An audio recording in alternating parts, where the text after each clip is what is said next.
Le cerisier du Japon, un motif souvent repris sur les kimonos, des décors en accord avec la saison. Et c'est ce que l'on découvre, entre autres, bien évidemment, dans l'exposition Kimono au Bonheur des Dames. C'est au musée Guimet en ce moment à Paris.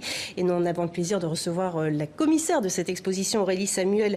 Bonjour, madame. Alors, cette exposition retrace l'histoire de ce vêtement emblématique du XIIe siècle, on va dire les premiers prémices du kimono d'aujourd'hui, jusqu'au XVIIe siècle. Là, c'est la maison Matsuzakaya qui présente pour la première fois à l'extérieur du Japon des modèles exceptionnels.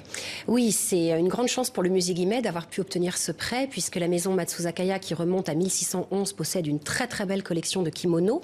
Ils ont gardé tous les modèles depuis l'origine et nous avions entamé les négociations avec eux il y a déjà un certain nombre d'années pour pouvoir exposer les modèles en France.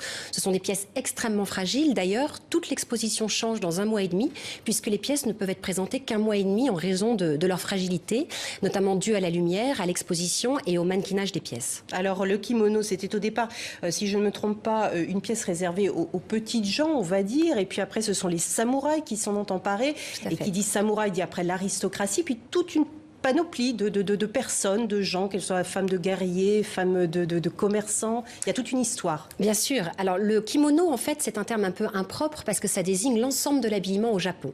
Au départ, on l'appelait vraiment le kozode, kozode qui veut dire petite manche et qui détermine en fait pas seulement la taille de la manche, mais la taille de l'ouverture par laquelle on passe la main. Ce kozode, il s'est répandu effectivement dans toute la société à partir du XIIe siècle et il était porté de manière uniforme. Et c'est d'ailleurs l'une des caractéristiques très importantes de ce costume. Je crois qu'il n'y en a pas d'autres exemples au monde. Il est unisexe, il est porté par toutes les classes sociales, par tous les types de personnes au fond et pour tous les types de cérémonies. Donc le seul moyen de le différencier, c'est vraiment son décor. Et c'est là vraiment qu'on va pouvoir déterminer quel type de kimono il est. Alors par exemple, une femme de marchand, une femme de samouraï, une aristocrate.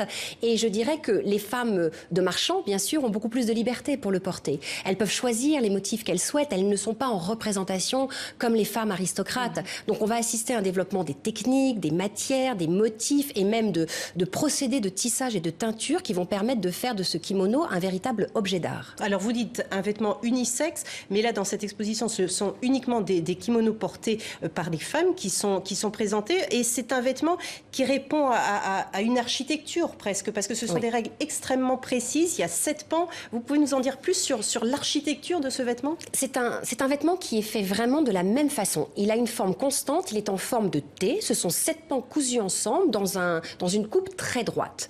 Après, c'est vraiment la manière de le porter, la manière de le nouer qui va le différencier. Les kimonos de femmes ont une particularité, c'est qu'ils sont fermés avec une ceinture très large, très rigide, qu'on appelle le obi et qui est agrémenté d'un très gros nœud à l'arrière. Et ce obi, au fond, qui est très rigide, qui va structurer le corps, la démarche et je dirais rendre quasiment immobile toute la partie supérieure du corps, et bien peut se comparer au corset européen. Et les femmes, donc, ont été assez contraintes à la fois dans leur démarche, à la fois dans leur place finalement dans la société. Et cet abandon du kimono va coïncider avec le moment où elles vont commencer à travailler.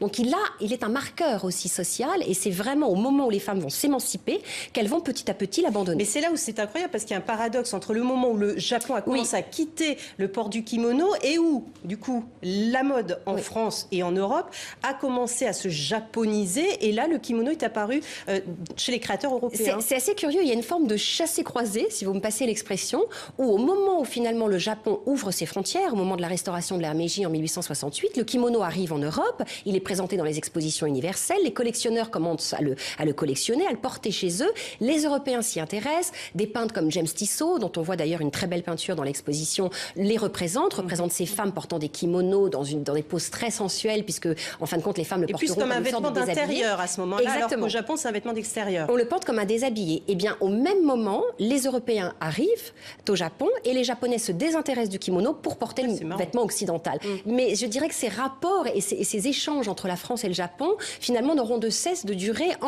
à partir de cette période jusqu'à aujourd'hui. Alors un mot du kimono aujourd'hui, qu'est-ce qu'il représente dans le Japon d'aujourd'hui? On le porte plus beaucoup. Certes, les courtisanes le portent encore à Kyoto pour des cérémonies officielles ou des cérémonies du thé. Quelques jeunes femmes l'ont réintroduit dans leur garde-robe parce qu'il évoque aussi l'univers des mangas, évidemment, qui est très à la mode au Japon. Mais il est vrai qu'on le porte désormais plus que pour le mariage ou pour des cérémonies très officielles. Merci beaucoup de nous en avoir parlé, Aurélie Samuel. C'est à voir au musée Guimet jusqu'au 22 mai. Voilà, merci beaucoup. Merci. On termine avec